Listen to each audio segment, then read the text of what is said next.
علی بھائی اگلا سوال جو ہے وہ اس میں ہے کہ آپ نے کئی مرتبہ نبی کریم صلی اللہ علیہ وآلہ وسلم کے ایک خواب کا ذکر کیا ہے جس میں نبی کریم صلی اللہ علیہ وآلہ وسلم نے اللہ کا دیدار بھی کیا اور ایک خاص دعا بھی مانگی اور صحابہ کرام سے فرمایا میرا یہ خواب حق ہے پر بس اسے یاد رکھو اور دوسروں تک پہنچاؤ.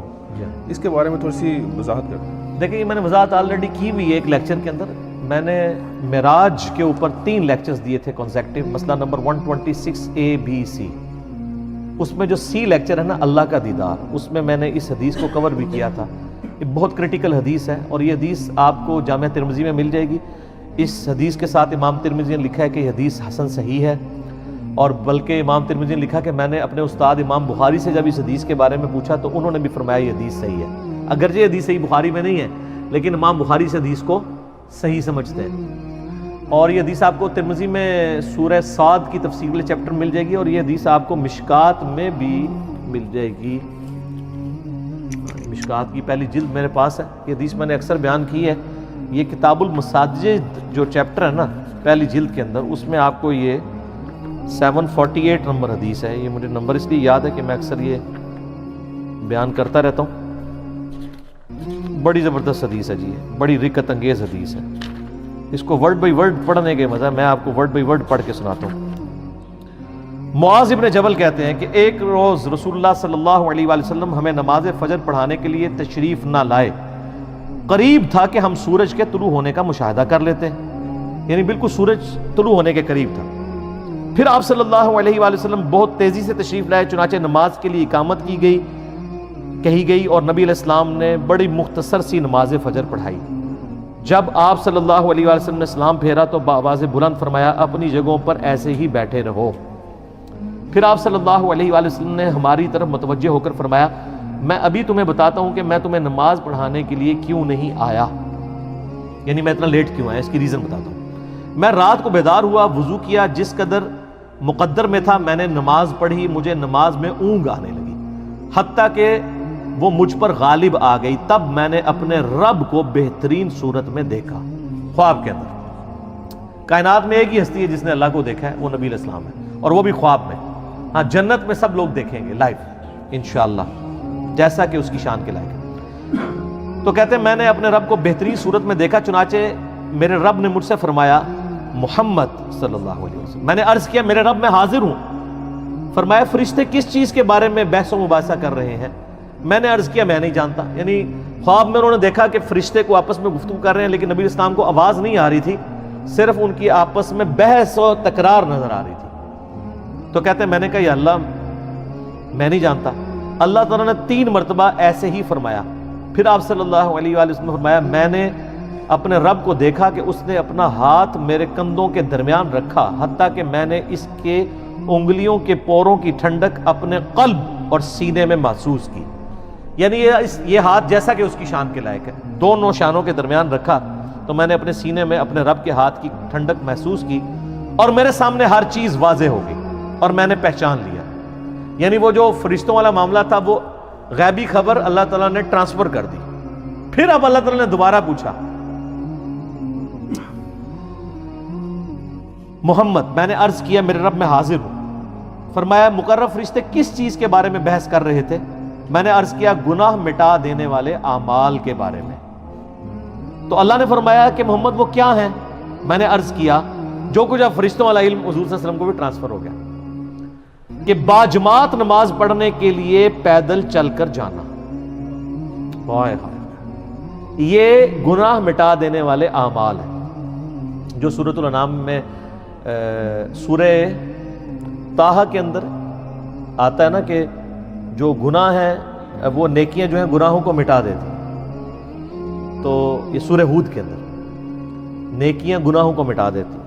تو وہ کون سی نیکیاں ہیں؟ پیدل نماز کے لیے چل کے جانا، نماز کے بعد مسجد میں ہی بیٹھے رہنا، یہ دوسری نیکی. ناگواری کے باوجود اچھی طرح مکمل وضو کرنا، یعنی سردیوں میں تکلیف اٹھانی پڑتی ہے، ظاہر ہے آپ اگر صحیح کامل وضو کرتے ہیں. فرمایا پھر وہ کس چیز کے بارے میں بحث کر رہے تھے؟ میں نے عرض کیا درجات کے بارے میں.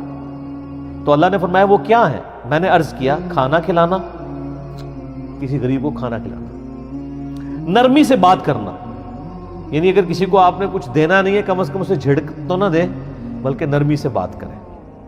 اور جب لوگ سو رہے ہوں تو نماز پڑھنا، یعنی تہجد کے لیے اٹھنا.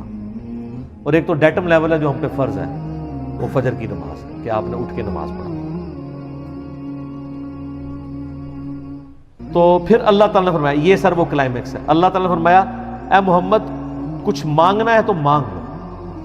ہائے ہائے، اب نبی علیہ السلام نے جو اپنے رب سے مانگا ہے وہ ہے اصل میں دعا. اور اسی دعا کی وجہ سے اسی حدیث میں آتا ہے کہ نبی علیہ السلام نے فرمایا کہ تمہارے نبی کا یہ خواب سچ ہے، اس کو یاد کر لو اور لوگوں تک پہنچاؤ. کس لیے؟ کہ سبحان اللہ کہیں، اس لیے کہ جو میں نے مانگے نا وہ بھی اپنے رب سے مانگے. اور یہ دعا الحمدللہ میں نے 1994 میں یاد کر لی تھی، جب میں ایف ایس سی میں تھا، آج سے 25 سال پہلے، جب مجھے پہلی دفعہ یہ دعا پتہ چلی تھی. اللہم انی اسألک فعل الخیرات وترک المنکرات وحب المساکین وان تغفر لی وترحمنی واذا اردت فتنة فی قوم فتوفنی غیر مفتون واسألک حبک وحب من یحبک وحب عملی یقربنی الی حبک. اللہم انی اسألک فعل الخیرات، اے اللہ میں تجھ سے نیک اعمال کا سوال کرتا ہوں کہ میں نیک اعمال کروں. وترک المنکرات، اور تمام گناہوں کو چھوڑ دینے کا سوال کرتا ہوں. وحب المساکین، اور مسکینوں کی محبت. یعنی جو کچھ فرشتوں کی بحث تھی اور حضور علیہ السلام نے جواب دیا، اسی وقت آپ نے اس کو دعا بنا لیا. وَأَن تَغْفِرَ لِي وَتَرْحَمَنِي، اور یہ کہ تو مجھے بخش دے اور مجھ پہ رحم فرما. وَإِذَا أَرَدْتَ فِتْنَةَ فِي قَوْمٍ فَتَوَفَّنِي غَيْرَ مَفْتُونٍ، اور اگر تو کسی قوم کو فتنے میں مبتلا کرنے کا ارادہ کرے تو یا اللہ مجھے فتنے سے بچا لینا. لوگ تو کہتے ہیں نا جی وہ اللہ تعالیٰ سے یہ دعا نہیں کرنی چاہیے، اللہ تعالیٰ سے کہنا چاہیے صبر مانگنا چاہیے. نہ، اللہ تعالیٰ سے پہلی دعا یہ کرنی چاہیے کہ اللہ تعالیٰ ہمیں فتنے میں مبتلا ہی نہ کر. اور اگر تو نے میری ڈیسٹنی میں لازمی رکھا ہے اس آیت کے تحت کہ وَلَنَبْلُوَنَّكُمْ بِشَيْءٍ مِّنَ الْخَوْفِ، تو پھر اگر مجھے یہ کرنا چاہتا ہے تو پھر مجھے ثابت قدم رکھ. پہلی دعا یہ ہے وَإِذَا أَرَدْتَ فِتْنَةَ فِي قَوْمٍ فَتَوَفَّنِي غَيْرَ مَفْتُونٍ، اے اللہ مجھے فتنوں سے بچا. اللہم انی اسألک حبک، اے اللہ میں تجھ سے تیری محبت کا سوال کرتا ہوں.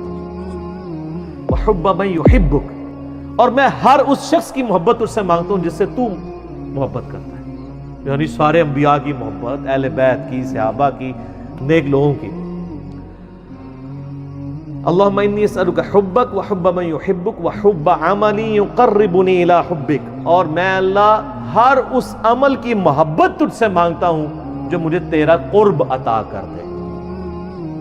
یعنی میرا ہر عمل ایسا ہو کہ جو مجھے تیرے قریب کر.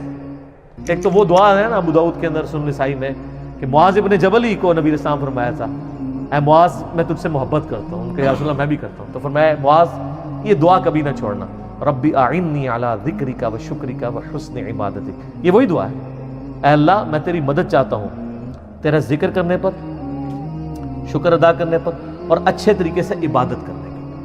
اور نسائی میں الفاظ ہیں اللہم کے ساتھ، یہ دونوں الفاظ ہیں، ربی اعنی اور اللہم اعنی، دونوں الفاظ سنت سے ساتھ. تو یہ دعا کی. پھر نبی علیہ السلام نے فرمایا یہ خواب حق ہے، اسے یاد کر لو اور دوسروں کو بھی بتایا کرو. لو جی میں نے تو اس سنت پہ کئی دفعہ عمل کیا، آج پھر عمل کر لیا ہے.